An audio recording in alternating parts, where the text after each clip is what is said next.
فتنوں کے ظاہر ہونے کے بارے میں پہلی حدیث حذیفہ رضی اللہ عنہما بیان کرتے ہیں کہ ایک مرتبہ رسول اللہ صلی اللہ علیہ وسلم ہمارے درمیان کھڑے ہوئے، جیسا کہ ہمیشہ واعظ و نصیحت کے لیے کھڑے ہوتے تھے۔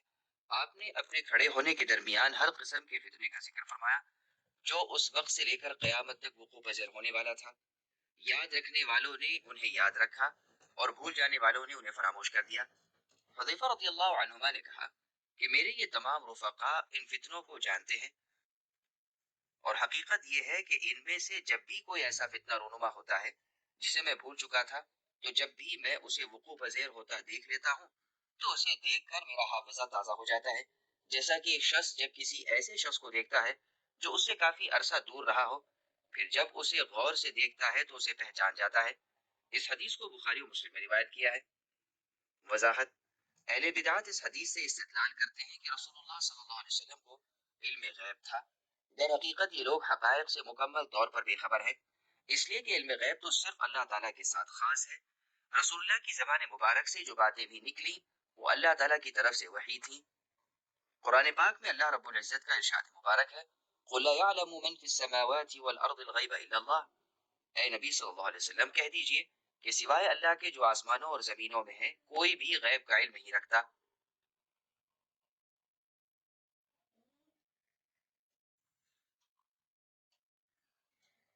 فتنوں کے ظاہر ہونے کے بارے میں دوسری حدیث حذیفہ رضی اللہ عنہ بیان کرتے ہیں کہ رسول اللہ صلی اللہ علیہ وسلم کو یہ فرماتے ہوئے میں نے سنا کہ فتنے لوگوں کے دلوں پر چٹائی کے تنکے کی طرح پیش کیے جائیں گے، یعنی فتنے کا اثر دل پر پیدا ہوگا تو جو دل اس فتنے کو یعنی اس کے اثر کو قبول کرے گا تو اس کے دل میں ایک سیاہ نقطہ پیدا ہو جائے گا، اور جس دل نے اس کو انکار کر دیا یعنی اس سے متاثر نہیں ہوا تو اس کے دل میں سفید نقطہ پیدا ہوگا۔ تو گویا دو قسم کے دل ہو گئے، ایک سیاہ دل اور ایک سفید دل۔ اور جو دل سنگ مرمر کی طرح سفید ہے اس میں قیامت تک فتنے کا اثر نہیں آئے گا اور نہ نقصان پہنچے گا، اور جو دل سخت سیاہ ہو چکا ہے اور فتنوں سے متاثر ہو گیا ہے اس کے دل میں ایمان کی کوئی روشنی باقی نہیں رہی ہے، تو وہ اوندھے کوزے کی طرح ہے کہ جس میں کوئی چیز ٹھہری نہیں رہتی۔ اسی طرح سے سیاہ دل میں نہ نیکی ہے نہ بھلائی ہے، نہ وہ نیکی بدی کو پہچانے گا اور نہ برائی سے روکے گا، مگر وہی جو اس کے دل میں آ گیا ہے، یعنی وہی خواہشات نفسانی۔ اس حدیث کو مسلم میں روایت کیا ہے۔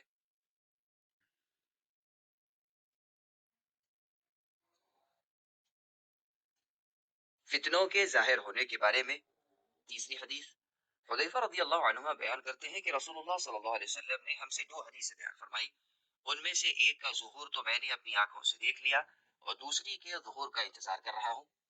رسول اللہ نے فرمایا: امانت داری اور ایمانداری لوگوں کے دلوں کی جڑوں میں اتاری گئی ہیں، یعنی سب کے سب فطری طور پر ایماندار ہی تھے۔ کل مولود یولد علی الفطرہ۔ پھر انہوں نے قرآن مجید سے سیکھا اور پھر حدیث رسول سے سیکھا، یعنی قرآن و حدیث پڑھا تو ان کا ایمان زیادہ قوی ہو گیا۔ کہ رسول اللہ صلی اللہ علیہ وسلم نے اس ایمانداری اور امانت داری کے اٹھ جانے کو بیان فرمایا، یعنی ان کے دلوں سے ایمانداری بھی اور امانت داری دونوں جاتی رہے گی۔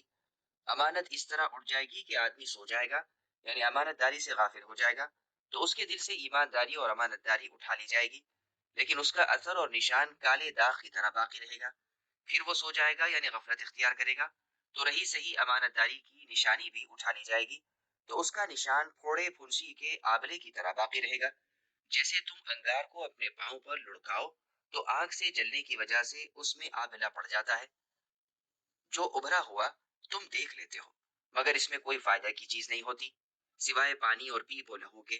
لوگ آپس میں خرید و فروخت کریں گے لیکن ان میں کوئی صحیح طور پر امانت دار نہیں ہوگا اور نہ امانت کو ادا کرے گا۔ اس کے باوجود لوگ کہیں گے کہ فلاں آدمی فلاں خاندان میں بڑا امانت دار ہے اور بڑا ایماندار ہے اور بہت عقل مند اور خوش طبع ہے اور با اخلاق ہے، حالانکہ اس کے دل میں ایک رائی کے دانے کے برابر بھی ایمان نہ ہوگا اور نہ امانت داری ہوگی۔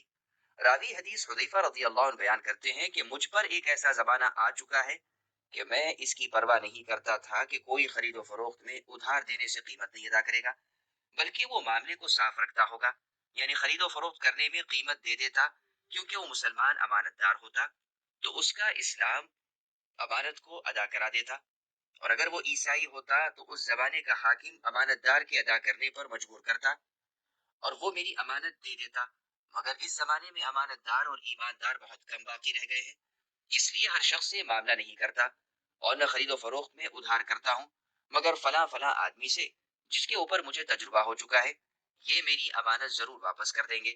اس حدیث کو بخاری و مسلم نے روایت کیا ہے۔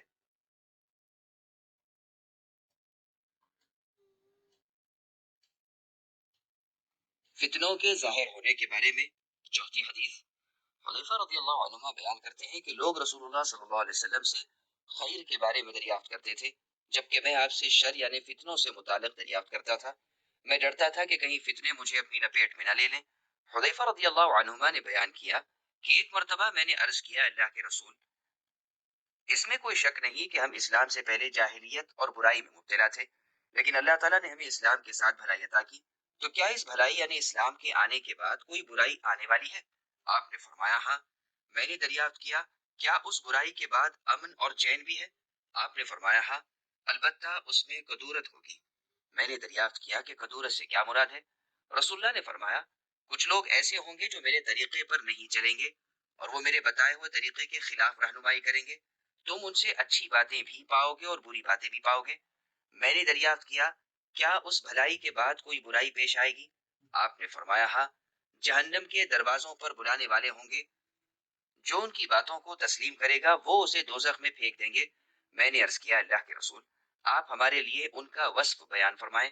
آپ نے جواب دیا، وہ بظاہر ہماری قوم سے ہوں گے اور ہماری زبان یعنی عربی میں ہم کلام ہوں گے۔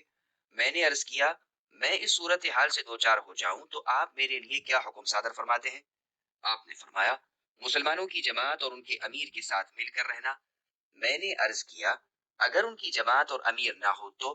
رسول اللہ نے فرمایا، پھر ان تمام گروہوں سے الگ ہو جانا، اور اگر تمہیں درخت کی جڑ میں ہی کیوں نہ پناہ لینا پڑے، پناہ لینا، یہاں تک کہ تمہیں اس حالت پر موت آ جائے۔ اس حدیث کو بخاری و مسلم میں روایت کیا ہے، اور مسلم کی روایت میں ہے، رسول اللہ نے فرمایا، میرے بعد ایسے رہنما ہوں گے جو میری ہدایت پر نہیں چلیں گے اور میری سنت پر عمل نہیں کریں گے، اور ان میں کچھ لوگ ایسے ہوں گے جو انسانی جسم کے مالک ہوں گے لیکن ان کے دل شیطانوں کے دل جیسے ہوں گے۔ حذیفہ رضی اللہ نے بیان کیا، اللہ کے رسول، اگر میں اس دور کو پا لیتا ہوں تو مجھے کیا کرنا چاہیے؟ آپ نے فرمایا، تم امیر کی بات کو سننا اور اس کی اطاعت کرنا یعنی حاکم وقت کی، اگرچہ تمہاری کمر پر کوڑے سے مارا جائے اور تمہارا مال چھین لیا جائے، بس تم ہر حال میں سننا اور اطاعت کرنا۔ وضاحت، اس حدیث میں لفظ شر سے مراد فتنہ ہے، اور بعض نے کہا کہ شر سے مراد فتنہ ارکان اسلام میں سستی اور کوتاہی کا واقع ہونا، برائی کا عام ہو جانا اور بدعت کا پھیل جانا مراد ہے۔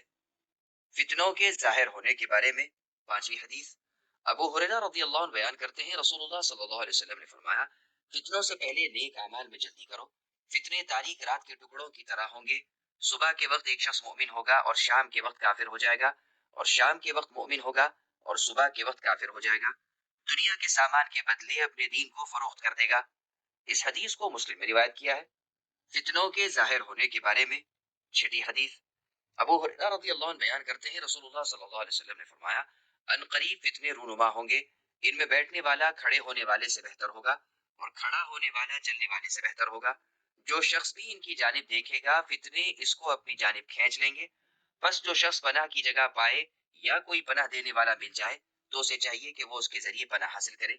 اس حدیث کو بخاری و مسلم نے روایت کیا ہے، اور مسلم کی روایت میں ہے، رسول اللہ نے فرمایا، ان میں سونے والا بیدار شخص سے اور بیدار شخص کھڑا ہونے والے سے اور کھڑا ہونے والا اس میں دوڑنے والے سے بہتر ہوگا۔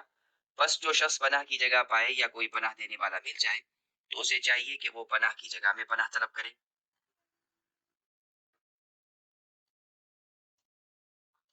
فتنوں کے ظاہر ہونے کے بارے میں ساتویں حدیث، ابو بکر رضی اللہ عنہ بیان کرتے ہیں کہ رسول اللہ صلی اللہ علیہ وسلم نے فرمایا، آئندہ بہت فتنوں کا ظہور ہوگا، سن رکھو اور یاد کر لو۔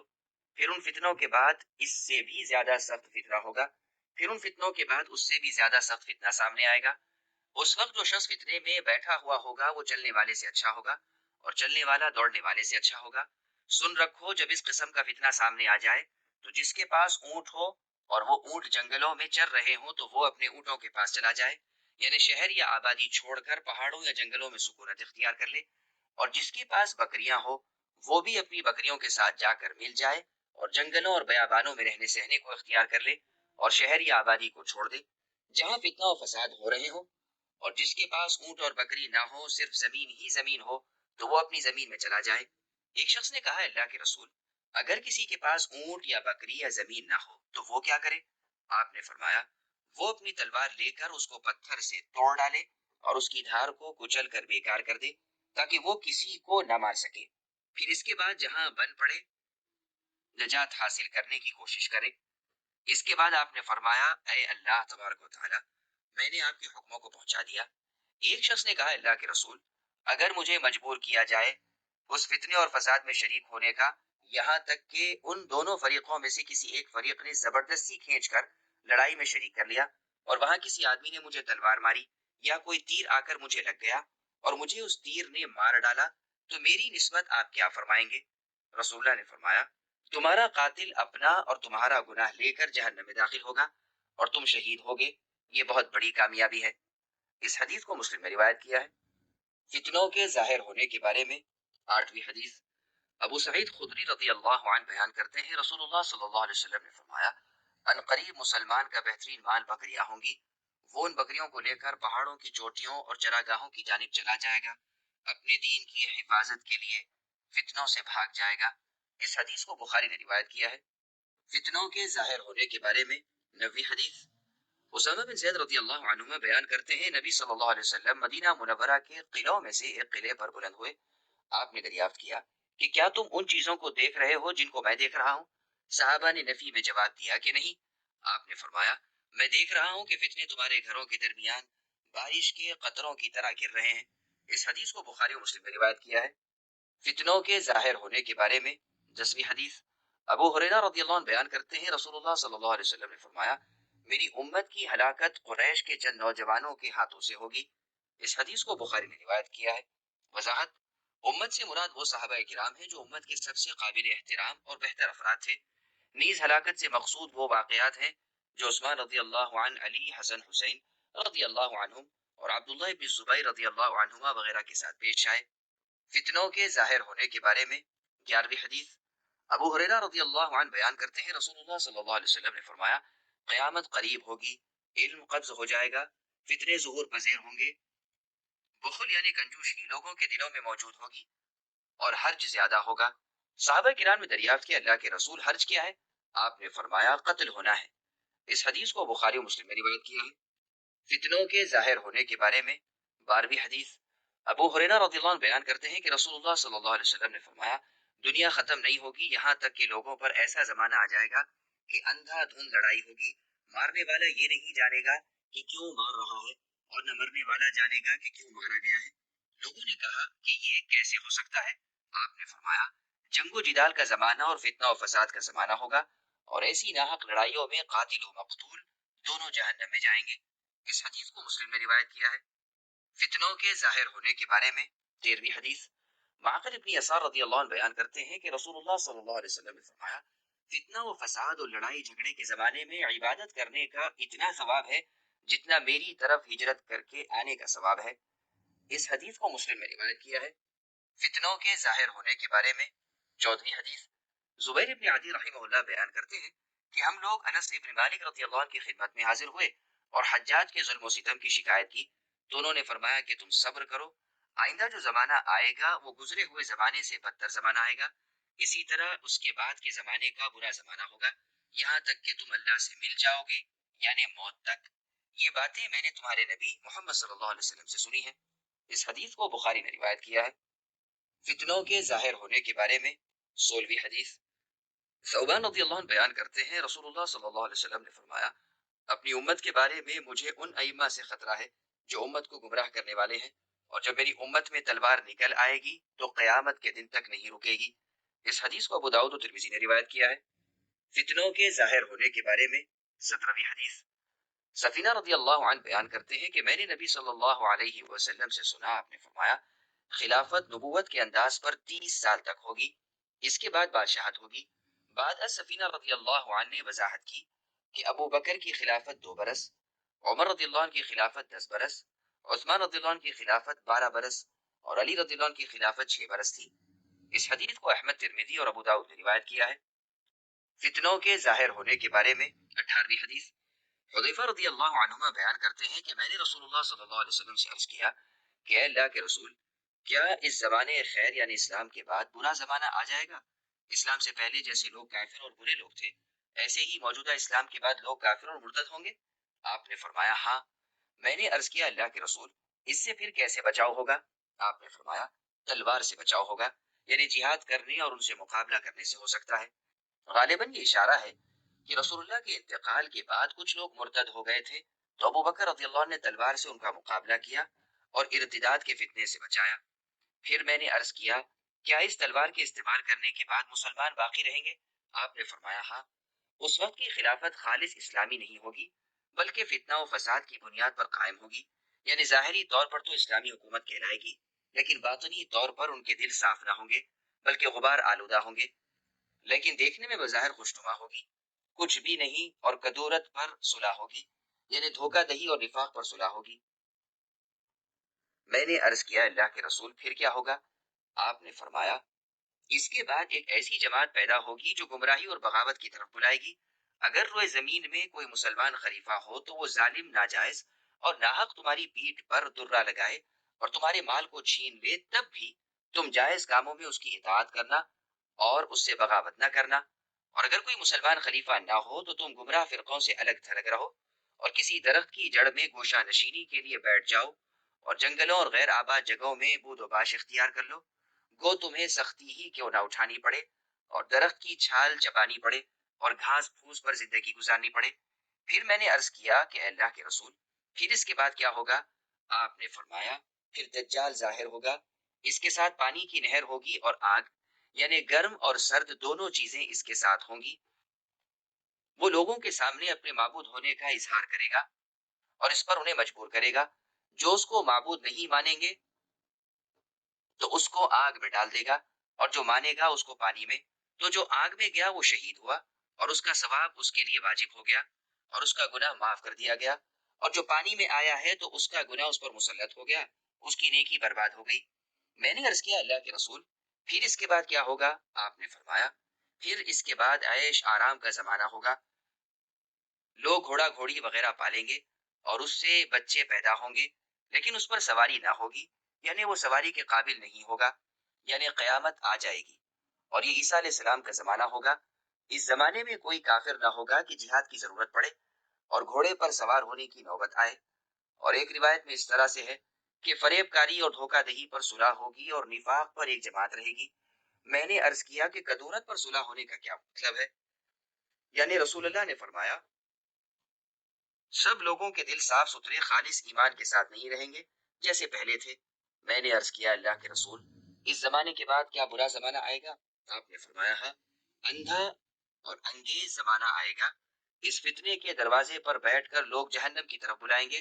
اے حذیفہ اگر تم ایسے زمانے میں زندہ رہو تو ان گمراہ اور فتنہ انگیز لوگوں سے الگ تھلگ رہو، وہ تمہیں بہت سی تکلیفیں اٹھانی پڑے اور لکڑی چبانے کی نوبت آ جائے اور تم اسی حالت پر رہو، یہ تمہارے لیے بہتر ہے اس سے کہ تم گمراہ فتنہ برپا کرنے والے کی تابع داری کرو۔ اس حدیث کو ابو داؤد نے روایت کیا ہے۔ فتنوں کے ظاہر ہونے کے بارے میں 20ویں حدیث عبداللہ ابن عمرو ابن العاص رضی اللہ عنہما بیان کرتے ہیں نبی صلی اللہ علیہ وسلم نے فرمایا تمہارا اس وقت کیا حال ہوگا جب تم ناکارہ لوگوں میں زندگی بسر کرو گے جن کے وعدے اور امانتیں درست نہ ہوں گی اور ان میں اختلاف رونما ہوگا، بس وہ اس طرح ہو جائیں گے۔ اور آپ نے مثال دیتے ہوئے اپنی انگلیوں کو ایک دوسرے میں داخل کیا، یعنی امانت دار کو خائن سے اور نیکوکار کو بدکار سے الگ نہیں کیا جا سکے گا۔ عبداللہ ابن عمرو بن العاص رضی اللہ عنہما نے عرض کیا آپ ان حالات میں مجھے کیا حکم دیتے ہیں؟ رسول اللہ نے جواب دیا تمہیں اچھی باتوں کو اپنانا چاہیے اور بری باتوں کو چھوڑ دینا چاہیے، نیز تم اپنے کام سے غرض رکھو اور عوام الناس کے معاملات کو چھوڑ دو۔ اس حدیث کو ترمذی نے روایت کیا ہے۔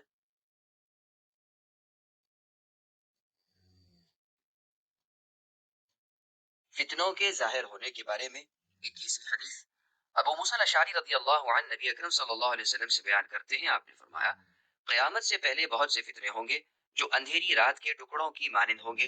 ان فتنوں میں صبح کے وقت آدمی مومن ہوگا اور شام کے وقت کافر ہو جائے گا، شام کے وقت مومن ہوگا اور صبح کے وقت کافر ہو جائے گا۔ ان فتنوں میں الگ تھلگ رہنے والا جو شخص بیٹھا ہوا ہے وہ کھڑے ہونے والے سے بہتر ہوگا اور چلنے والا دوڑنے والے سے بہتر ہوگا۔ بس تم ان فتنوں میں اپنی کمانوں کو توڑ دینا اور ان کی تندیوں کو کاٹ ڈالنا اور اپنی تلواروں کو پتھروں پر دے مارنا تاکہ ان کی دھار ختم ہو جائے۔ اگر تم میں سے کسی شخص پر حملہ ہو جائے تو وہ آدم علیہ السلام کے دونوں بیٹوں میں سے بہتر بیٹے کی طرح ہو جائے، یعنی قتل ہو جائے۔ اس حدیث کو ابو داؤد نے روایت کیا ہے، اور ایک روایت میں یہ حدیث خیر من الساعی تک ذکر کی گئی ہے۔ بعد از بعض صحابہ کرام نے دریافت کیا کہ اس وقت آپ ہمیں کیا حکم دیتے ہیں؟ نبی نے فرمایا، تم اپنے گھروں کے ٹاٹ کے مانند ہو جاؤ، یعنی گھر میں رہو تاکہ فتنوں سے محفوظ رہو۔ اور ترمذی کی ایک روایت میں ہے رسول اللہ نے فرمایا، فتنوں کے دور میں تم اپنی کمانوں کو توڑ دو اور ان کی تندیوں کو کاٹ دو اور اپنے گھروں کے درمیان میں بیٹھے رہو اور آدم علیہ السلام کے بیٹے کے مانند ہو جاؤ۔ اس حدیث کو ترمذی نے روایت کیا ہے۔ فتنوں کے ظاہر ہونے کے بارے میں 22ویں حدیث، ام مالک بحزیہ رضی اللہ عنہا بیان کرتی ہیں، رسول اللہ صلی اللہ علیہ وسلم نے ایک فتنے کا تذکرہ کرتے ہوئے اسے قریب بتایا۔ میں نے دریافت کیا، اللہ کے رسول، اس فتنے میں سب سے بہتر کون شخص ہوگا؟ آپ نے فرمایا، ایک وہ شخص ہے جو اپنے مویشیوں میں رہتا ہے، ان کی زکوٰۃ ادا کرتا ہے اور اپنے رب اللہ تعالیٰ کی عبادت کرتا ہے، اور دوسرا وہ شخص ہے جس نے اپنے گھوڑے کے سر کو تھاما ہوا ہے، وہ دشمنوں کو خوف زدہ کرتا ہے اور دشمن اسے خوف زدہ کرتے ہیں۔ اس حدیث کو ترمذی نے روایت کیا ہے۔ فتنوں کے ظاہر ہونے کے بارے میں 25ویں حدیث، عبداللہ ابن عمر رضی اللہ عنہما بیان کرتے ہیں کہ ہم لوگ رسول اللہ صلی اللہ علیہ وسلم کے پاس بیٹھے ہوئے تھے کہ آپ نے فتنے کا ذکر فرمایا اور بہت بیان فرمایا، یہاں تک کہ فتنۃ الاحلاس کا ذکر کیا۔ کہنے والے نے کہا، اللہ کے رسول، فتنۃ الاحلاس کیا ہے؟ آپ نے فرمایا، بھاگنا اور لڑنا ہے، یعنی بہت سے لوگ بھاگی بیٹھیں گے اور بعض لوگ لڑائی لڑیں گے، آپس میں مار پیٹ کریں گے اور مال وغیرہ لوٹیں گے، اور پھر فتنہ سرا ہوگا، اور وہ فتنہ میرے دونوں قدموں کے نیچے سے ایک شخص کے ذریعے سے جو میرے خاندان سے ظاہر ہوگا، یعنی یہی شخص فتنے کا بانی ہوگا، اور وہ یہ سمجھے گا کہ میں خاندان نبوت سے ہوں، لیکن حقیقت میں وہ مجھ سے نہیں ہوگا، گو وہ میرے خاندان سے تعلق رکھتا ہو مگر وہ میرے طریقے پر نہیں ہوگا۔ میرے دوست وہی لوگ ہیں جو پرہیزگار ہیں۔ پھر لوگ ایک ایسے شخص کے ہاتھ پر بیعت کریں گے جو کولے اور پسلی کی طرح ہوگا، یعنی جس طرح پسلی کولے یہ غیر مستقل ہوتی ہے، اسی طرح وہ شخص غیر مستقل مزاج ہوگا۔ اس کے بعد دہیما کا فتنہ ہوگا، یعنی سیاہ و تاریک فتنہ میری امت میں سے باقی نہ چھوڑے گا، اور ہر شخص پر ایک تمانچہ لگائے گا، یعنی ایک شخص بھی اس کے اثر سے محفوظ نہ رہے گا۔ جب یہ کہا جائے گا کہ یہ فتنہ ختم ہو گیا تو اس کی مدت کچھ اور بڑھ جائے گی۔ اس کے بعد یہ فتنہ بہت طول پکڑے، آدمی صبح کو مؤمن اٹھے گا اور شام کو کافر ہو جائے گا، یہاں تک کہ لوگ دو قسموں میں تقسیم ہو جائیں گے، ایک خیمے میں جس میں ایمان خالص ہوگا، نفاق نہیں ہوگا، اور دوسرا خیمہ کہ جس میں نفاق ہوگا، ایمان نہیں ہوگا۔ اس وقت مومنوں کی جماعت الگ ہو جائے گی اور کافروں کی جماعت الگ ہو جائے گی۔ جب ایسی حالت پیدا ہوگی تو تم اسی دن یا اسی کے اگلے دن دجال کو ظاہر ہونے کا انتظار کرنا۔ اس حدیث کو ابو داؤد نے روایت کیا ہے۔ وضاحت، رسول اللہ صلی اللہ علیہ وسلم نے پیدا ہونے والے فتنوں کی پیشن گوئی فرمائی ہے، یہ اپنے زمانے میں پوری ہوئی۔ اس میں سے ایک فتنہ احلاس ہے۔ احلاس حلس سے ہے، جس کے معنی ٹاٹ کے ہیں، جو نفیس فرشوں کے نیچے بچھایا جاتا ہے، جو ہمیشہ نیچے پڑا رہتا ہے، اور اس کے معنی سیاہی اور برائی کے بھی ہیں۔ تو ایسے فتنے کے زمانے میں لوگ گھروں پر پڑے رہیں اور گوشہ نشینی اختیار کریں، نہ بھاگیں اور نہ لڑیں۔ اس کے بعد یہ فتنہ سرا ہوگا، یہ سرور سے ہے، جس کے معنی خوشی کے ہیں، یعنی ایسی لڑائی میں دشمنوں سے مال غنیمت کی وجہ سے لوگ خوش ہوں گے۔ پھر فتنہ دہیما ہے، دہیما دہما کی تشریح ہے، اس کے معنی سیاہ اور تاریک کے ہیں، اس سے حوادث اور آپس میں لڑائی جھگڑے کے ہیں، فساد و خون ریزی ہے۔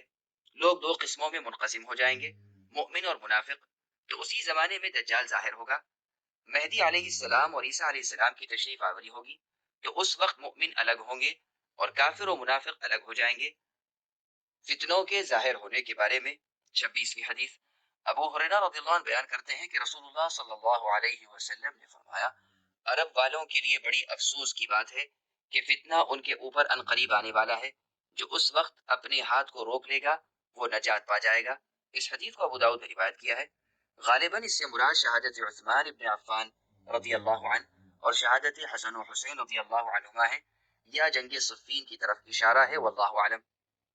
فتنوں کے ظاہر ہونے کے بارے میں 27ویں حدیث، مقداد بن اسود رضی اللہ عنہ بیان کرتے ہیں، میں نے رسول اللہ صلی اللہ علیہ وسلم سے سنا، آپ نے فرمایا، بلا شبہ وہ شخص سعادت مند یعنی خوش نصیب ہے جو فتنوں سے بچا لیا گیا، بلا شبہ وہ شخص سعادت مند ہے جو فتنوں سے بچا لیا گیا، بلا شبہ وہ شخص سعادت مند ہے جو فتنوں سے بچا لیا گیا۔ نیز رسول اللہ نے فرمایا، اور جو شخص فتنوں میں مبتلا کیا گیا اور اس نے صبر کیا، اور فتنوں میں صبر کرنا کتنی اچھی بات ہے۔ اس حدیث کو ابو داؤد نے روایت کیا ہے۔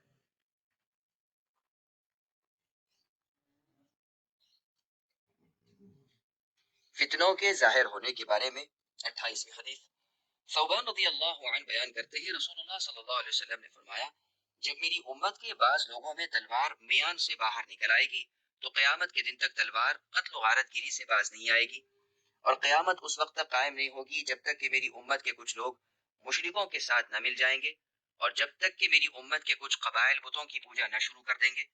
نیز یہ بات یقینی ہے کہ میری امت میں 30 جھوٹے نبی ظاہر ہوں گے، ان میں سے ہر ایک ہی گمان کرے گا کہ وہ اللہ کا نبی ہے، حالانکہ میں آخری نبی ہوں، میرے بعد کوئی پیغمبر نہیں ہے، اور میری امت میں سے ایک گروہ ہمیشہ حق پر رہے گا، وہ غالب ہوگا، اس جماعت کی مخالفت کرنے والے اسے کچھ نقصان نہیں پہنچا سکیں گے یہاں تک کہ قیامت قائم ہو جائے گی۔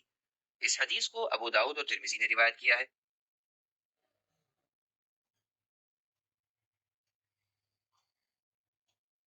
فتنوں کے ظاہر ہونے کے بارے میں 29ویں حدیث، عبداللہ بن مسعود رضی اللہ عنہ نبی صلی اللہ علیہ وسلم سے بیان کرتے ہیں، آپ نے فرمایا، اسلام کی چکی 35، 36 یا 37 برس تک ٹھیک چلتی رہے گی، بس اگر لوگ ہلاک ہو جائیں گے تو وہ اس راہ پر چلنے کی وجہ سے ہلاک ہوں گے جس پر چل کر ان سے پہلے کے لوگ ہلاک ہوئے تھے، اور اگر ان کا دین درست رہا تو 70 سال تک درست رہے گا۔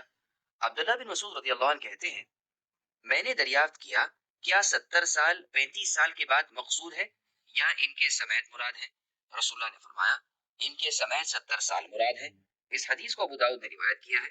وضاحت، سن 36 ہجری میں جنگ جمل، سن 37 ہجری میں جنگ صفین اور سن 70 ہجری میں بنو امیہ کا اقتدار متزلزل ہو گیا تھا اور دولت عباسیہ کو اقتدار منتقل ہوا، واللہ اعلم۔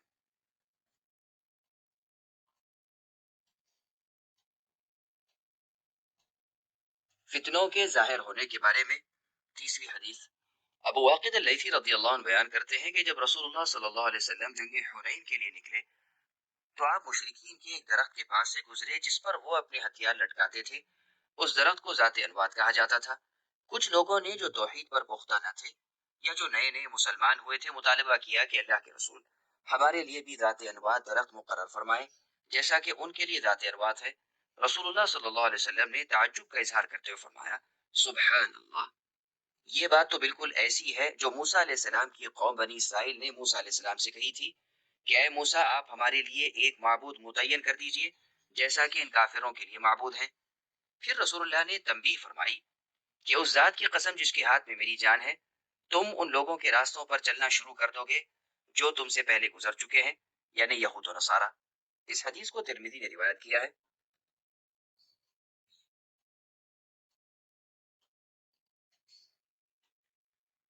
فتنوں کے ظاہر ہونے کے بارے میں 31ویں حدیث، سعید بن المسیب رحمہ اللہ بیان کرتے ہیں کہ پہلا فتنہ یعنی عثمان رضی اللہ عنہ کی شہادت کا سانحہ رونما ہوا تو اس وقت بدر کے شرکاء صحابہ میں سے کوئی بھی موجود نہ تھے۔ اس کے بعد دوسرا فتنہ یعنی جنگ حرہ کا واقعہ ہوا تو حدیبیہ یعنی بیعت رضوان کے شرکاء صحابہ میں سے کوئی بھی موجود نہ تھے۔ بعد از تیسرا فتنہ وقوع پذیر ہوا تو وہ اس حالت میں ختم ہوا کہ لوگوں میں کچھ قوت باقی نہ رہی۔ اس حدیث کو بخاری نے روایت کیا ہے۔ وضاحت، عثمان رضی اللہ عنہ کی شہادت کے ساتھ ہی اسلام میں بدعات رونما ہونے لگی اور امت مسلمہ میں اختلافات کی خلیج وسیع تر ہوتی چلی گئی۔ یہ پہلا فتنہ تھا۔ اس کے بعد دوسرا فتنہ یزید ابن معاویہ کے دور امارت میں واقع ہوا جب مدینہ منورہ کے باہر جنگ حرہ ہوئی۔ اس لشکر کا امیر مسلم ابن عقبہ مری تھا۔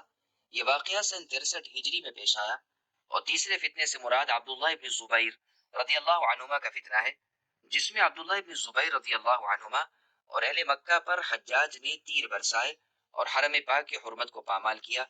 یہ واقعہ سن 74 ہجری میں پیش آیا۔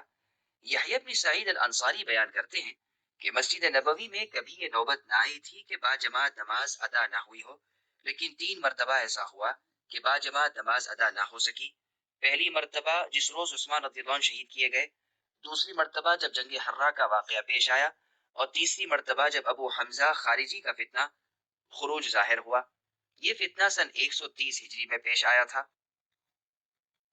فتنوں کے واقع ہونے کے بارے میں 32ویں حدیث حذیفہ رضی اللہ عنہ بیان کرتے ہیں، اللہ کی قسم میں نہیں جانتا کہ میرے ساتھی بھول گئے یا انہوں نے نسیان کا اظہار کیا۔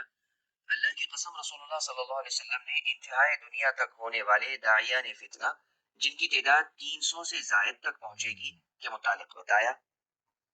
آپ صلی اللہ علیہ وسلم نے اس کا نام، اس کے والد کا نام اور اس کے قبیلے کے نام کے متعلق ہمیں بتایا۔ اس حدیث کو ابو داؤد نے روایت کیا ہے۔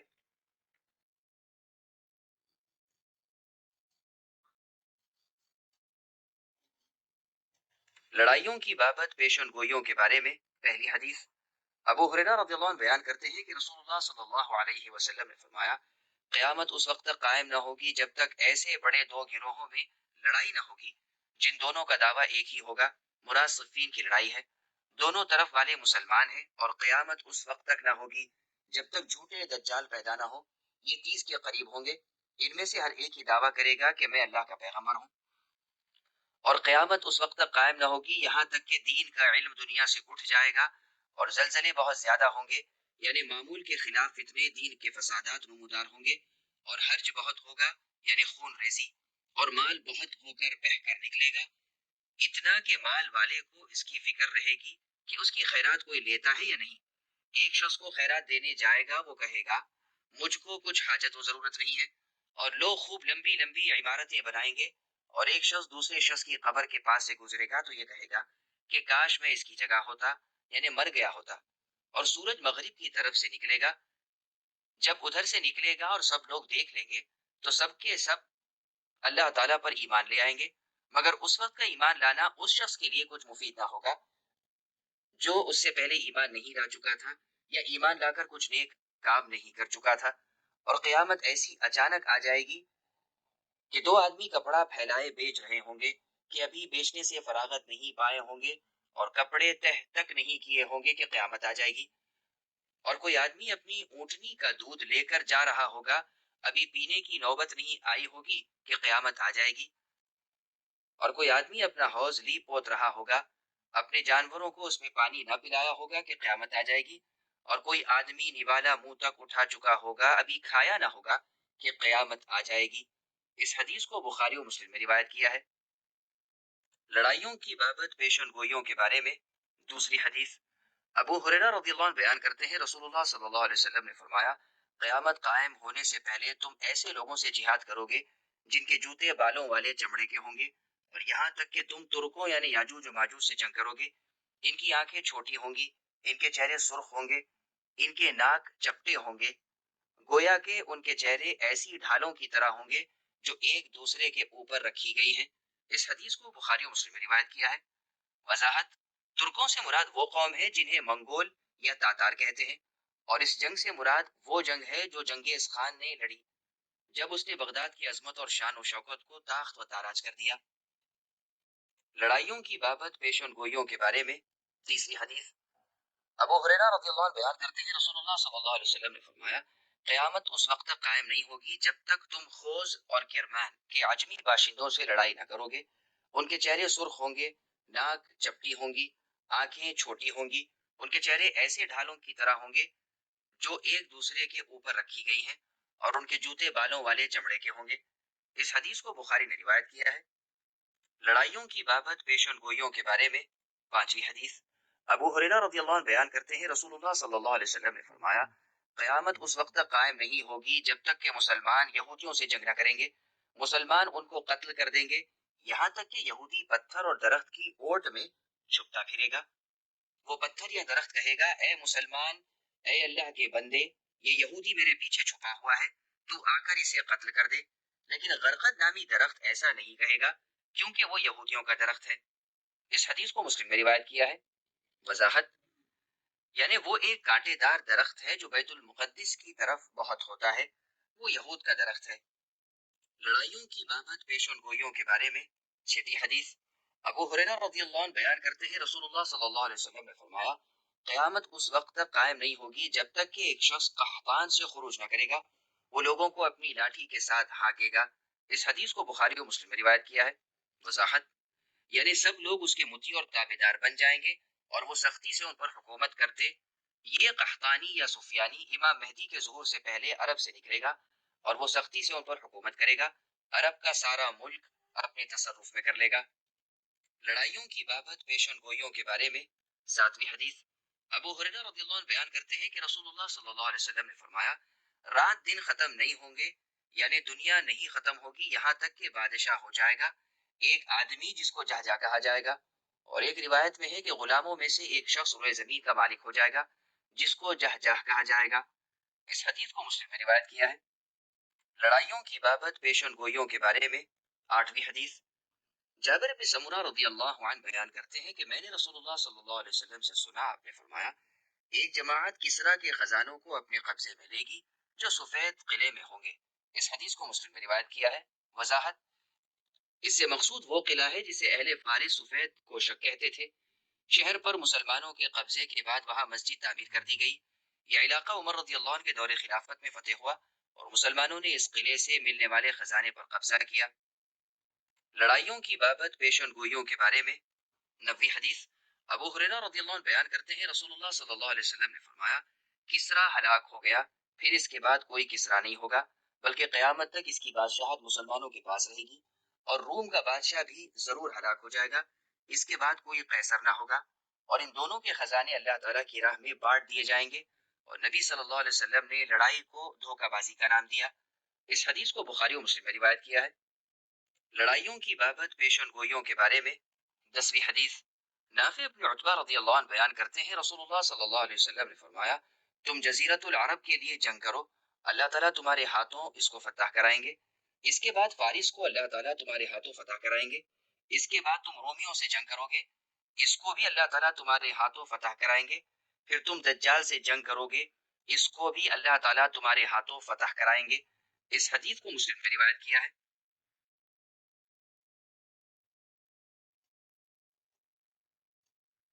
لڑائیوں کی بابت پیشن گوئیوں کے بارے میں گیارہویں حدیث، عوف بن مالک الاشجعی رضی اللہ عنہ بیان کرتے ہیں کہ میں جنگ تبوک میں نبی صلی اللہ علیہ وسلم کی خدمت میں حاضر ہوا، آپ چمڑے کے خیمے میں تھے، رسول اللہ نے فرمایا، قیامت سے پہلے 6 علامات کا شمار کرو، میری وفات پانا، بیت المقدس کی فتح، بے شمار اموات کا ہونا جیسے بکریاں اچانک مر جاتی ہیں، مال کا زیادہ ہونا یہاں تک کہ ایک شخص کو 100 دینار دیا جائے گا لیکن وہ ناراض ہو جائے گا، ایک فتنہ رونما ہوگا، وہ عرب کے سبھی گھروں میں داخل ہو جائے گا۔ چھٹی علامت یہ ہے کہ پھر تمہارے اور رومیوں کے درمیان صلح ہو جائے گی، لیکن وہ عہد شکنی کریں گے، وہ تمہارے پاس 80 جھنڈوں کے ساتھ مقابلہ کرنے آئیں گے، ہر جھنڈے کے نیچے 12,000 فوجی ہوں گے۔ اس حدیث کو بخاری نے روایت کیا ہے۔ وضاحت، کثرت کے ساتھ اموات عمر رضی اللہ عنہ کے دور خلافت میں ہوئی جب امواس مقام میں طاعون کی وبا پھیلی، اس وبا سے صرف 3 دنوں میں 70,000 افراد انتقال کر گئے، اور عثمان رضی اللہ عنہ کے دور خلافت میں مال و دولت کی بہتات ہوئی جب 400 دولت کی ریل پہل تھی، البتہ رومیوں کا واقعہ ابھی تک وقوع پذیر نہیں ہوا۔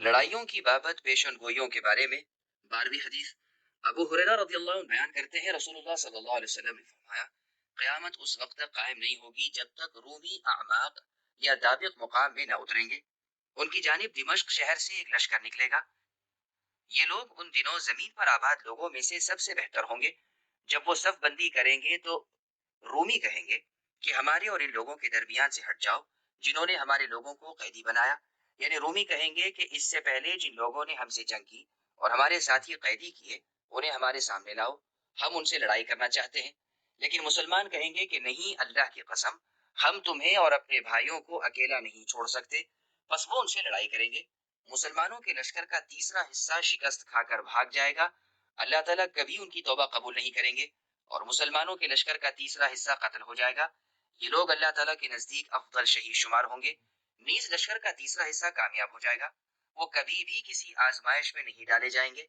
وہ قسطنطینیہ کو فتح کریں گے، وہ مال غنیمت بانٹ رہے ہوں گے، انہوں نے اپنی تلواروں کو زیتون کے درخت سے لٹکایا ہوا ہوگا، اچانک ان میں شیطان بلند آواز میں منادی کرے گا کہ تمہارے پیچھے تمہارے گھروں میں مسیح الدجال داخل ہو چکا ہے، وہ دجال کی جانب یلغار کریں گے، لیکن شیطان کی منادی باطل ہوگی، البتہ جب وہ شام میں پہنچیں گے تو مسیح دجال کا خروج ہو چکا ہوگا، اس دوران وہاں کے لوگ دجال سے لڑائی کے لیے تیار ہو رہے ہوں گے، صفیں درست کر رہے ہوں گے کہ نماز کی اقامت کہی جائے گی تو عیسیٰ ابن مریم علیہ السلام کا نزول ہوگا، وہ ان کے امام بنیں گے۔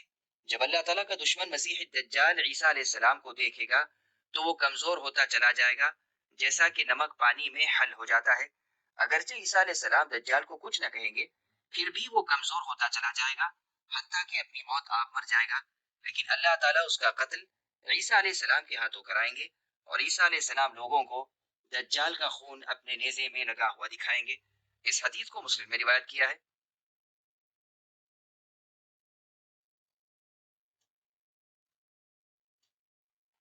لڑائیوں کی بابت پیشن گوئیوں کے بارے میں 13ویں حدیث، عبداللہ ابن مسعود رضی اللہ عنہ نے فرمایا کہ قیامت اس وقت آئے گی جب کہ میراث تقسیم نہیں کی جائے گی، یعنی قیامت کے قریب مخالفین سے بہت سی لڑائیاں ہوں گی جس میں کثرت سے مسلمان شہید ہو جائیں گے، اور 100 میں سے ایک آدمی بچا کچا ہوگا تو میراث کا مال تقسیم ہی نہیں ہوگا، یا شرعی مسائل نہ جاننے کی وجہ سے تقسیم میراث پر عمل ہی نہیں ہوگا، جس طرح ہمارے زمانے میں بعض قوموں میں یہی دستور ہو گیا ہے کہ باقاعدہ شریعت کے مطابق میراث نہیں تقسیم کی جاتی ہے، صرف لڑکا ہی لڑکا قابض ہوتا ہے اور لڑکیاں محروم کر دی جاتی ہیں، اور مال غنیمت کے حاصل ہونے کی وجہ سے کوئی خوشی نہیں ہوگی۔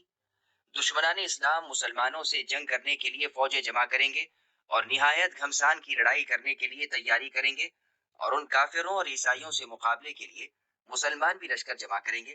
پھر مسلمان آپس میں انتخاب کر کے ایک لڑاکو فوج سب سے پہلے بھیجیں گے، اور اس سے یہ شرط کر لیں گے کہ لڑتے لڑتے یا تو شہید ہی ہو جائیں یا فتح یابی حاصل کر کے لوٹیں۔ پھر ان دونوں گروہوں میں سخت لڑائی شروع ہو جائے گی، اور دن بھر لڑتے لڑتے کچھ لوگ شہید ہو جائیں گے اور باقی تھک تھکا کر چور ہو جائیں گے۔ پھر ان کے درمیان رات حائل ہو جائے گی، پھر دونوں گروہوں کے لوگ جنگ بند کر کے اپنی اپنی جماعت میں شامل ہوں گے، اور دونوں میں سے کسی کو فتح حاصل نہیں ہوگی، اور مسلمانوں کی یہ پہلی جماعت جو ان دشمنوں کے مقابلے میں بھیجی گئی تھی، یہ پوری کی پوری شہید ہو جائے گی، اور پھر دوسرے روز مسلمان دوسری جماعت تازہ دم کو ان دشمنوں کے مقابلے میں بھیجیں گے، اور ان سے بھی یہی شرط لی جائے گی کہ یا تو لڑتے لڑتے سب شہید ہو جاؤ یا جیت کر واپس آؤ۔ چنانچہ دوسرے روز بھی نہایت ہی گھمسان جنگ ہوگی اور دن بھر اس کا سلسلہ جاری رہے گا، پھر درمیان میں رات حائل ہو جائے گی تو دن بھر کسی کو فتح یابی نہیں ہوگی، لیکن اس دن بھی سب لڑاکو اور بہترین جنگجو مسلمان شہید ہو جائیں گے۔ پھر تیسرے روز اسی شرط کے ساتھ مسلمان تیسری فوج بھیجیں گے، اور یہ فوج عیسائیوں سے دن بھر مقابلہ کرتی رہے گی یہاں تک کہ شام ہو جائے گی، اور دونوں فریق واپس ہو جائیں گے، جن میں سے کسی ایک کو بھی فتح حاصل نہ ہوگی، اور مسلمانوں کی وہ جماعت جو آگے بھیجی گئی تھی فنا ہو جائے گی۔ چوتھے روز باقی مسلمان ان عیسائیوں سے نہایت ہی مستعدی کے ساتھ پرزور حملہ اور نہایت سخت جنگ کریں گے، عیسائیوں کے چھکے چھوڑ جائیں گے، اور عیسائی اس چوتھے حملے میں اس قدر مارے جائیں گے کہ اگر کوئی پرندہ ان مقتولین کے اوپر سے اڑ کر ان لاشوں سے باہر نکلنا چاہے تو ہرگز نہیں نکل سکے گا، بلکہ وہ درمیان ہی میں لڑک کر مر جائے گا۔ اس سے اندازہ لگائیے کہ کتنے عیسائی مارے جائیں گے، بے شمار۔ پھر باقی زندہ مسلمانوں کی مردم شماری ہوگی تو 100 بھائیوں میں سے ایک بھائی بچا ہوا ہوگا اور 99 بھائی شہید ہو چکے ہوں گے، تو ایسی حالت میں غنیمت کے حاصل ہونے سے کس کو خوشی ہوگی اور وراثت کس پر تقسیم ہوگی، جبکہ ایک کے سوا کوئی نہ ہوگا۔ مسلمان اسی حالت میں ہوں گے کہ ان کو ایک اور سخت جنگ کرنے کی خبر پہنچے گی، اور مسلمانوں کو ایک آواز سنائی دے گی کہ دجال تمہارے پیچھے تمہارے گھروں اور بال بچوں میں گھس آیا ہے، اور اس افواہ کو سن کر مجاہدین اسلام سب کچھ پھینک کر اپنے بال بچوں کی نگرانی کے لیے چل پڑیں گے، اور دجال سے مقابلہ کرنے کے لیے اپنے میں سے 10 آدمیوں کو مقدمت الجیش کے طور پر پہلے ہی روانہ کر دیں گے تاکہ وہ دشمن کا حال معلوم کریں۔ اسی موقع پر رسول اللہ صلی اللہ علیہ وسلم نے یہ فرمایا ہے کہ جن 10 آدمیوں کو پہلے بھیجا ہوگا مجھے ان کے حال معلوم ہے، اور ان گھوڑوں کے حلیے اور رنگ و روپ بھی معلوم ہے کہ تم سے ان مجاہدین کے گھوڑوں کے رنگ اس قسم کے ہوں گے، وہ اس وقت بہترین شہ سواروں میں سے ہوں گے۔ اس حدیث کو مسلم نے روایت کیا ہے۔ وضاحت، اس سے معلوم ہوتا ہے کہ یہ لڑائی ایک عجیب و غریب انداز سے ہوگی، جس میں بظاہر نیزہ بازی و شمشیر زنی نہیں ہوگی، بلکہ مشین گن اور توپ اور بم باری کی جھنک ہوگی، جس کے آثار ہمارے زمانے میں 1973 میں ظاہر ہو رہے ہیں۔ نعوذ باللہ من الفتن ما ظہر منها وما بطن۔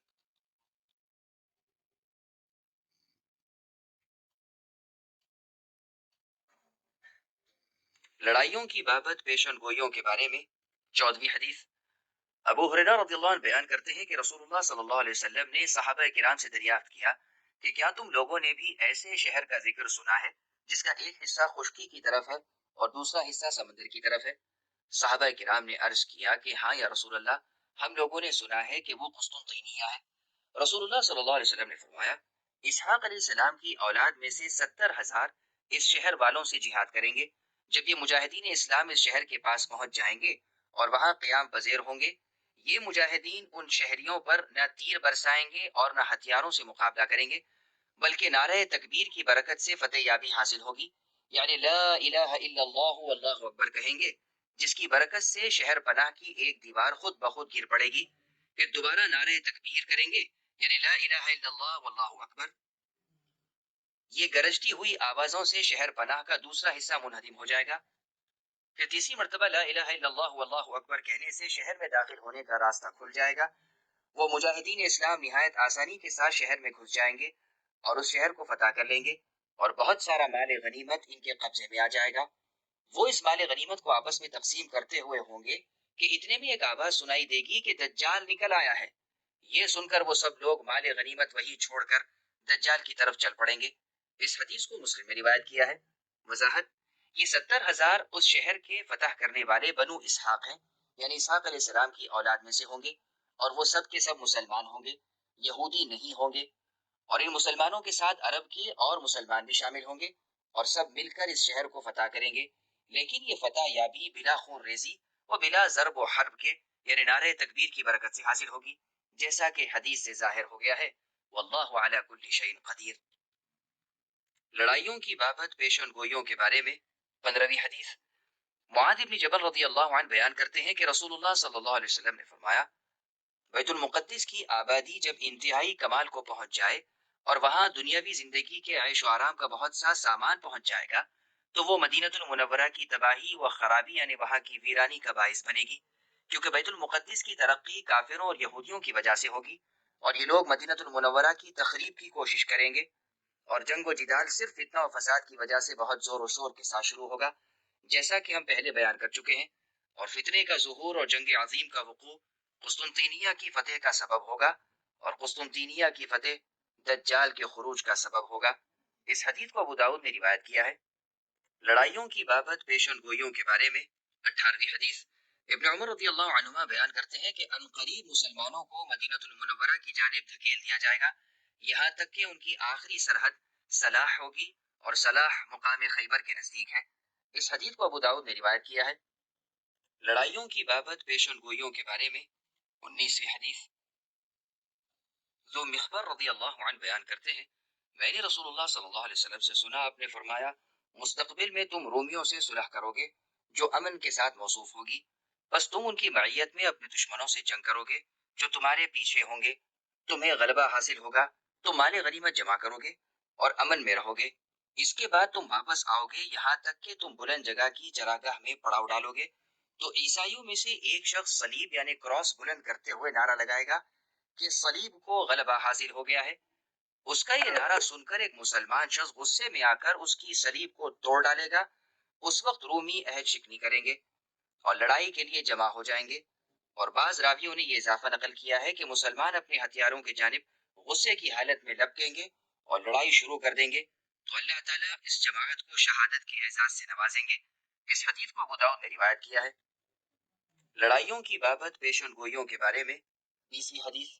عبداللہ ابن عمر رضی اللہ عنہما بیان کرتے ہیں، نبی صلی اللہ علیہ وسلم نے فرمایا، جب تک حبشہ کے لوگ تمہیں کچھ نہ کہیں تم انہیں کچھ نہ کہو۔ بلا شبہ کعبے کے خزانے کو ایک حبشی شخص ہی نکالے گا جس کی پنڈلیاں چھوٹی چھوٹی ہوں گی۔ اس حدیث کو ابو داؤد نے روایت کیا ہے۔ لڑائیوں کی بابت پیشن گوئیوں کے بارے میں 21ویں حدیث۔ نبی صلی اللہ علیہ وسلم کی ایک صحابی بیان کرتے ہیں، تم اس وقت تک حبشیوں سے چھیڑ چھاڑ نہ کرو جب تک کہ وہ تمہیں کچھ نہ کہیں۔ اس حدیث کو ابو داؤد و نسائی نے روایت کیا ہے۔ لڑائیوں کی بابت پیشن گوئیوں کے بارے میں 22ویں حدیث۔ ابو بکرہ رضی اللہ عنہ بیان کرتے ہیں، رسول اللہ صلی اللہ علیہ وسلم نے فرمایا، میری امت کے کچھ لوگ نشیبی جگہ میں اتریں گے اور اس جگہ کا نام بصرہ رکھیں گے۔ یہ جگہ ایک نہر کے قریب ہوگی جسے دجلہ کہا جائے گا۔ اس نہر پر ایک پل ہوگا، شہر کی آبادی گنجان ہوگی، اور وہ مسلمانوں کا ایک بڑا شہر شمار ہوگا، اور جب آخری زمانہ ہوگا تو قنطورہ کی اولاد آئے گی جن کے چہرے چوڑے ہوں گے، آنکھیں چھوٹی ہوں گی، وہ نہر کے کنارے اتریں گے۔ بصرہ شہر کے باشندے 3 گروہوں میں تقسیم ہو جائیں گے۔ ایک گروہ میں وہ لوگ ہوں گے جو بیل کی دموں کو پکڑے جنگل کا رخ کریں گے اور تباہ و برباد ہو جائیں گے۔ دوسرا گروہ ان لوگوں کا ہوگا جو قنطورہ کی اولاد سے امان طلب کریں گے، وہ بھی ہلاک ہو جائیں گے۔ اور تیسرا گروہ ان لوگوں کا ہوگا جو اپنی اولاد کو اپنی پیٹھوں کے پیچھے کر دیں گے اور ان سے جنگ کریں گے، یہ لوگ شہید ہوں گے۔ اس حدیث کو ابو داؤد نے روایت کیا ہے۔ وضاحت: اس حدیث کا شمار رسول اللہ کے معجزات سے ہوتا ہے۔ اسی طرح کا واقعہ ماہ سفر سن 656 ہجری میں پیش آیا۔ نیز قنطورہ کی اولاد سے مراد ترک قوم ہے، ان کے جد اعلیٰ کا نام قنطورہ تھا۔ واللہ اعلم۔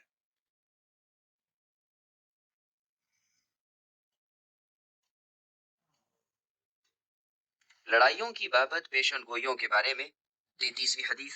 انس رضی اللہ عنہ بیان کرتے ہیں کہ رسول اللہ صلی اللہ علیہ وسلم نے فرمایا: اے انس، لوگ بہت سے شہروں کو آباد کریں گے، جن میں سے ایک بصرہ نامی شہر بھی آباد کیا جائے گا، جو دنیاوی اعتبار سے بہت خوبصورت شہر ہوگا۔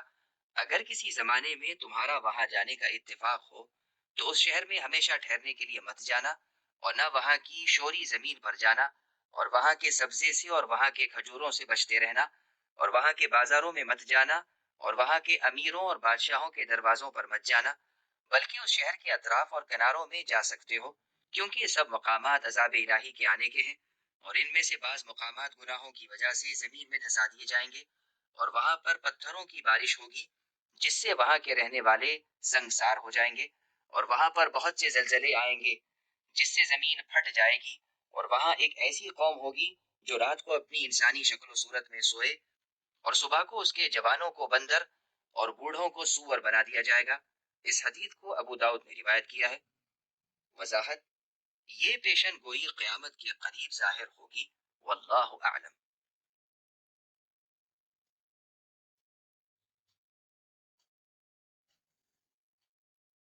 لڑائیوں کی بابت پیشن گوئیوں کے بارے میں 25ویں حدیث۔ حذیفہ رضی اللہ عنہ بیان کرتے ہیں کہ ہم لوگ عمر رضی اللہ عنہ کے پاس بیٹھے ہوئے تھے کہ عمر رضی اللہ عنہ نے ہم لوگوں سے دریافت فرمایا کہ فتنے کے سلسلے میں جو رسول اللہ صلی اللہ علیہ وسلم نے حدیثوں میں پیشن گوئی کے طور پر فرمایا، وہ فتنے والی حدیث تم لوگوں میں سے کس کو زیادہ یاد ہے؟ میں نے عرض کیا: اس سلسلے کی حدیثوں کو میں نے زیادہ یاد کر رکھا ہے۔ یہ سن کر عمر رضی اللہ نے فرمایا: ہاں، تم اس قسم کی حدیثوں کے دریافت کرنے میں رسول اللہ صلی اللہ علیہ وسلم سے زیادہ جرأت کرتے تھے۔ تو عمر رضی اللہ نے فرمایا کہ تم فتنے والی حدیثوں کو بیان کرو۔ تو میں نے عمر رضی اللہ عنہ کو یہ حدیث سنائی کہ رسول اللہ کو یہ فرماتے ہوئے میں نے سنا ہے: انسان کی آزمائش کبھی اپنی بیوی بچوں اور کبھی پاس پڑوس وغیرہ سے ہوتی رہتی ہے، لیکن اس فتنے کا کفارہ روزہ، نماز، صدقہ اور امر بالمعروف اور نہی عن المنکر ہے۔ یہ سن کر عمر رضی اللہ نے فرمایا کہ اس معمولی فتنے کے بارے میں تم سے نہیں پوچھتا، بلکہ ایسا فتنہ دریافت کرنا چاہتا ہوں جو سمندر کی لہروں کی طرح موج مارتا ہوا ظاہر ہو۔ میں نے کہا: آپ کو اس قسم کے فتنے دریافت کرنے کی ضرورت نہیں ہے، کیونکہ آپ اور فتنے کے درمیان ایک بند دروازہ ہے، جب تک دروازہ بند رہے گا کوئی فتنہ نہیں آئے گا۔ یہ سن کر عمر رضی اللہ عنہ نے کہا کہ وہ دروازہ توڑا جائے گا یا کھولا جائے گا؟ میں نے کہا: نہیں، بلکہ وہ دروازہ توڑا جائے گا۔ عمر رضی اللہ عنہ نے کہا: پھر وہ فتنے کا دروازہ جو توڑا جائے گا وہ بند نہ ہوگا؟ حذیفہ رضی اللہ عنہ نے کہا: جی ہاں، وہ بند نہیں ہوگا۔ شقیق راوی نے کہا کہ میں نے حذیفہ رضی اللہ عنہ سے پوچھا کہ عمر رضی اللہ عنہ اس دروازے کو جانتے تھے؟ میں نے کہا: ہاں، جیسے آج کی رات کل کے دن سے پہلے یقینی طور پر ہے۔ میں نے عمر رضی اللہ عنہ سے ایک ایسی سچی حدیث بیان کی جو غلط نہیں ہے۔ شقیق رحمہ اللہ نے کہا کہ حذیفہ رضی اللہ عنہ ہمارے استاد۔ حذیفہ رضی اللہ عنہ نے جب حدیث بیان کی تو ہمارے ساتھیوں نے کہا کہ حذیفہ رضی اللہ عنہ سے یہ پوچھنا چاہیے کہ وہ دروازہ کون ہے، تو ہم میں سے کسی کی ہمت تو پڑی نہیں، تو ہم نے اپنے ساتھی مسروق رحمہ اللہ سے کہا کہ آپ میں اور حذیفہ رضی اللہ عنہ میں بے تکلفی ہے، اس لیے آپ کو پوچھنا چاہیے۔ تو مسروق رحمہ اللہ نے حذیفہ رضی اللہ عنہ سے دریافت کیا تو حذیفہ رضی اللہ عنہ نے کہا: وہ دروازہ خود عمر رضی اللہ عنہ تھے۔ اس حدیث کو بخاری و مسلم میں روایت کیا ہے۔ لڑائیوں کی بابت پیشن گوئیوں کے بارے میں 26ویں حدیث۔ انس رضی اللہ عنہ بیان کرتے ہیں کہ قسطنطینیہ قیامت کے قریب فتح ہو کر مسلمانوں کے قبضے میں آئے گا۔ اس حدیث کو ترمذی نے روایت کیا ہے۔ یہ پیشن گوئی آئندہ ثابت ہوگی انشاءاللہ۔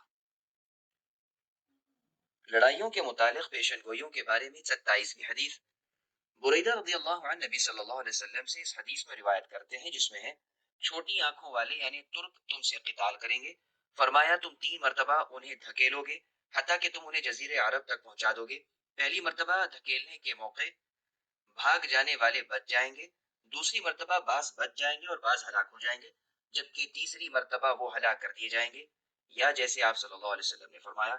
اس حدیث کو ابو داؤد نے روایت کیا ہے۔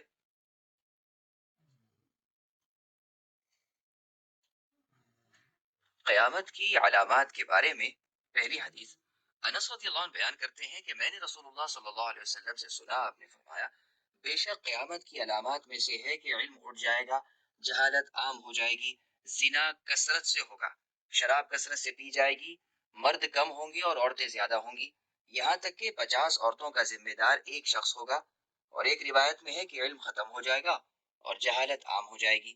اس حدیث کو بخاری اور مسلم میں روایت کیا ہے۔ قیامت کی علامات کے بارے میں دوسری حدیث، جابر بن سمرہ رضی اللہ عنہ بیان کرتے ہیں میں نے رسول اللہ صلی اللہ علیہ وسلم سے سنا، آپ نے فرمایا بلا شبہ قیامت سے پہلے جھوٹے لوگ کثرت سے ہوں گے، تم ان سے بچتے رہنا۔ اس حدیث کو مسلم میں روایت کیا ہے۔ قیامت کی علامات کے بارے میں تیسری حدیث، ابو ہریرہ رضی اللہ عنہ بیان کرتے ہیں ایک دفعہ کا ذکر ہے کہ نبی صلی اللہ علیہ وسلم بیان فرما رہے تھے، اچانک ایک بدوی یعنی دیہاتی آئے، انہوں نے دریافت کیا قیامت کب ہوگی؟ رسول اللہ نے فرمایا جب امانت کا خیال نہ رکھا جائے گا تو قیامت کا انتظار کرنا۔ انہوں نے دریافت کیا امانت کے خیال نہ رکھنے سے کیا مراد ہے؟ آپ نے جواب دیا جب خلافت ایسے لوگوں کے سپرد کی جائے گی جو اس کے اہل نہیں تو قیامت کا انتظار کرنا۔ اس حدیث کو بخاری نے روایت کیا ہے۔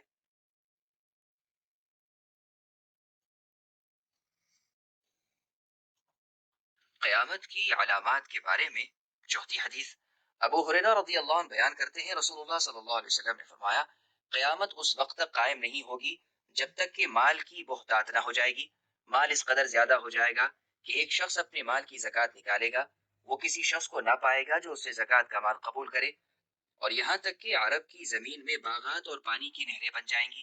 اس حدیث کو مسلم نے روایت کیا ہے، اور مسلم کی ایک روایت میں ہے کہ مدینۃ المنورہ کے مکانات ایہاب یا یہاب مقام تک پہنچ جائیں گے۔ وضاحت، ہمارے زمانے میں سعودی حکومت ہے اور عرب کی بعض زمین اس قسم کی ہو چکی ہیں جیسا کہ حدیث میں آیا ہے، یہ بھی قیامت کی نشانیوں میں سے ایک بہت بڑی نشانی ہے، اور مسلم کی بعض روایتوں میں ہے کہ قیامت اس وقت تک قائم نہیں ہوگی یہاں تک کہ عرب میں اور مکہ مدینہ میں آبادی بہت بڑھ جائے گی، یہاں تک کہ آبادی ایہاب یا یہاب تک پہنچ جائے گی، اور ایہاب یا یہاب مدینہ منورہ کے قریب ایک بستی ہے۔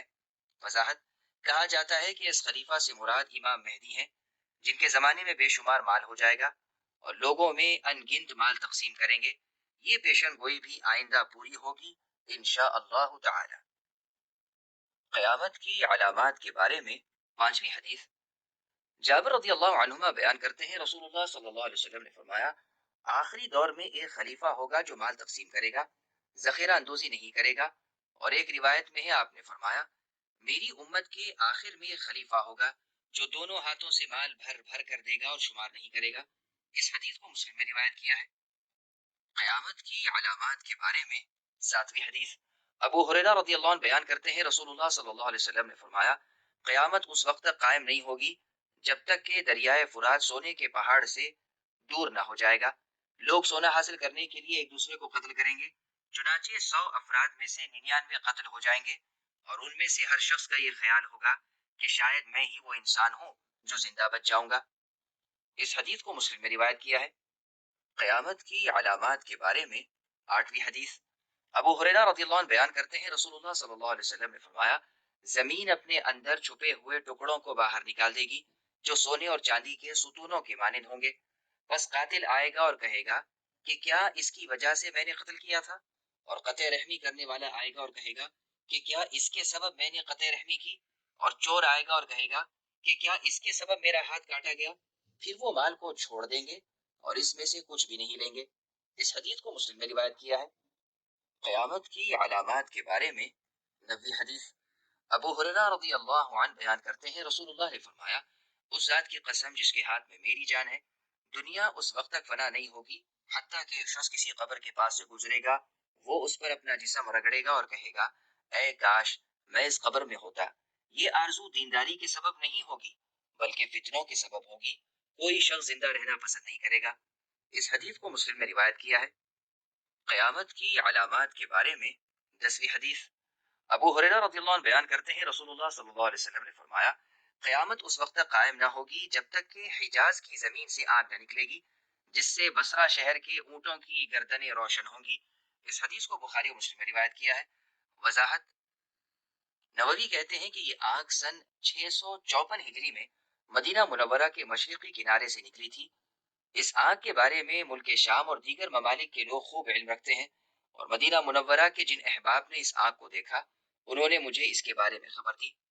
قیامت کی علامات کے بارے میں 11ویں حدیث، انس رضی اللہ عنہ بیان کرتے ہیں رسول اللہ صلی اللہ علیہ وسلم نے فرمایا، قیامت کی پہلی نشانی آگ ہوگی جو لوگوں کو مشرق سے مغرب کی جانب لے جائے گی۔ اس حدیث کو بخاری نے روایت کیا ہے۔ قیامت کی علامات کے بارے میں 12ویں حدیث،